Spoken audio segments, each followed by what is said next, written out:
Revolutionary War on Wednesday, Chapter 5, The Letter. George Washington? Really? Said Annie. Yeah, I think he is, said Jack. Wow, where'd he go? Said Annie. I can't wait to see him again. Come on. She started toward the river. Wait, don't go far, said Jack. I just want to make sure it's him. He opened the Revolutionary War book. He found a picture of the boats on the riverbank. He read. When General George Washington gathered his troops by the Delaware River, he was commander-in-chief of the whole American army. The general led the army for 6 years until America became a free and independent nation. In 1789, he was elected the first president of the United States. Oh man, it is him, said Jack. He pulled out his notebook and wrote, General George Washington helped America become independent. Hey, what are you writing? Someone asked. Jack looked up. A bearded soldier was pointing at him. Jack shoved the Revolutionary War book and his notebook into his bag. Nothing, sir, he said. He started walking away. The man shouted after Jack, but Jack ran down toward the river and lost himself in a crowd of soldiers. When he looked over his shoulder, he was relieved. The bearded man was nowhere in sight.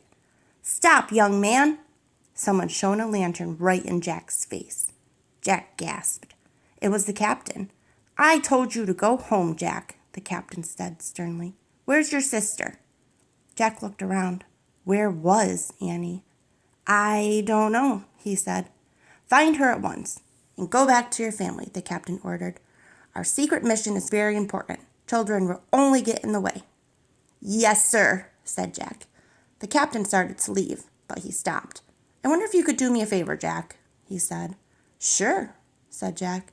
The captain pulled out his letter. This is my letter to my children, he said. It's a farewell letter. Would you please take it back with you to Frog Creek? Yes, sir, said Jack. You must only send it if you hear that we have failed in our mission and many patriots were lost, said the captain. Yes, sir, said Jack. The captain handed his letter to Jack. I copied the general's speech for my children, the captain said. If anything bad happens to me, I hope those words will give them courage. The captain then turned and disappeared into the crowd. Good luck, Captain, Jack called. He hoped he would never have to send the letter to the man's children. Suddenly, Jack clutched the letter to his chest. Send, he whispered. This letter was the writing they'd been looking for. Something to send. He and Annie could go home now. Their mission was over. Jack shoved the captain's letter into his bag. Now he just had to find Annie. As he looked around, he shivered. Where is she? He muttered. Jack started moving through the crowd looking for Annie. It was hard to see. The wind was blowing harder. The snow fell faster. Jack started to panic. Annie, he called. As he wove quickly in and out of the crowd, he kept calling for her. None of the soldiers noticed him. They were all too busy. Finally, Jack came to the river. Through the lamp-lit mist, he saw soldiers waiting to get into the boats. Some had already climbed aboard. Jack! Came a cry. Jack saw the figure of a small girl. She was sitting in the back of the biggest boat. No way, he whispered. Jack charged down to the boat. He stood at the edge of the water. What are you doing? Jack shouted. This is George Washington's boat, Annie said. It's our big chance to spend time with him. We might not get another one. Jack looked at the other end of the huge boat. Through the mist and falling snow, he saw the commander-in-chief talking to his crew. We can't go with him, said Jack. We'll get in the way of his secret mission. Besides, we have something to send now. What? How? Said Annie. A letter.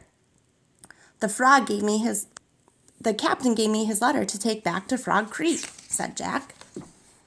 We're only supposed to send it if something bad happens to the captain. We can go home now. Oh, can't we go a little later? Annie asked. Jack climbed into the boat to pull her out. No, come on, he said, taking her hand. Suddenly, the crew moved to the back of the boat near Jack and Annie. The men grabbed their oars and started pushing the boat away from shore. We're taking off, said Annie. No, we have to get out, Jack said to the rowers. But the men were working too hard to pay attention. They were using their oars to hack up the ice at the edge of the river. Excuse me, said Jack in a loud voice. Just then, the boat jolted forward. Jack nearly lost his balance. The boat broke through more ice. Rough waves sloshed against its sides. "We have to go back," said Jack. "Too late," said Annie. They were headed across the Delaware River.